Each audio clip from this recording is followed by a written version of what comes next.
هاد الكغاتان بزاف هايل، يعني اللي ما ياكلش كامل الشوفلور راح يعجبو وياكلو، سورتو الولاد الصغار بزاف بنين. هنا جبت الشوفلور تاعي قطعته وخليته يغلي، وبجهه واحده اخرى جبت الدجاج ديروا اي مورسو عندكم، اي مورسو ماشي شرط لازم خوضه ولا لا بعد نفتوه. هنايا درت ورقه رند، كركم، فلفل كحل، اي توابل عندكم. هنايا ما يهمش التوابل بزاف، المهم تتنحالو هذيك الريحه تاع الدجاج وصاي. ندير زيت ونخليه يطيب في عقلو. هنايا البطاطا قطعتها باش نقليها ثاني، يعني كامل تعرفوا تقلوا البطاطا. هنايا نشوف الدجاج تاعي لا طاب، معناتها يكون واجد. في مقله واحده اخرى جبت مارغرين والبصل، نقلي البصل هذا مليح، يعني ما تخلوش ماشي مباشره نضيفوا المكونات، قلوه مليح باش ما تجيش فيه الريحه. هنا نجيب الدجاج تاعي بعد ما طاب، فتتو بعد ما طاب لي البصل هذا كيما راكم تشوفوا، نحط فيه الدجاج ونزيد نحط عليه الثوم، نخليهم يزيدوا يتقلاو مع بعضهم بعض ويشربوا كامل النكهات تاع بعضهم بعض.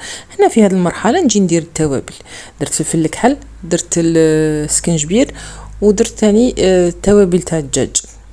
التوابل هنا استعملوا واش تحبوا. هنا بعد ما طاب لي شوفلور هنا جيت هرستو كيما تشوفوا، درت له المعدنوس ونجي ندير له الدجاج.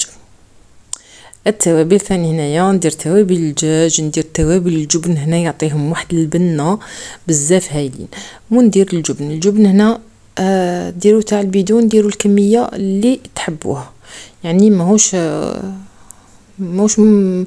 نقولكمش ملعقه ولا. وهنا المكون الاساسي بزاف يعطيها قوشباب، هاد لاكريم هذه ليكيد تاع ذوق الشيدر بزاف هايله، يعني تعطيها واحد البنه روعه.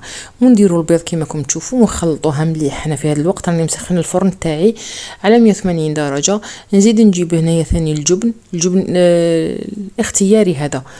نجيب البلا اللي نحط فيه ندهنه بالمارغرين ونحط فيه الشوفلور اللي درناه، ونجيب البطاطا شغل نديروهم طبقات تاع شوفلور، طبقه تاع بطاطا، وطبقه تاع شوفلور من فوق ثاني. هنايا الكميه على حسب افراد العائله، يعني ما نقولكمش لازم ديروا راس كامل. هنا الطبقه الفوقانيه درت لاكريم فريش وحدها كيما راكم تشوفوا بزاف هايله بنينه. هاد الذوق تاع الشيدر بزاف هايله. زدت له الجبن ودخلته يتحمر مليح، يدي لكم واحد نص ساعه يتحمر مليح. زيدوا حمروه من الفوق وقدموه، صدقوني بنه ولا اروع. هذيك الكريمه راح تعطيه قوشبه بزاف. وحتى لو ما عندكمش ديروا كريمه عاديه ولا ما ديروش، ولا ديروا ياورت طبيعي، راح يخرج لكم بزاف بنين. هذه الوصفه هايله، جربوها وراح تتاكدوا من كلامي. نتلاقى في وصفات اخرى ان شاء الله. ما تنسوش الدعم. سلام.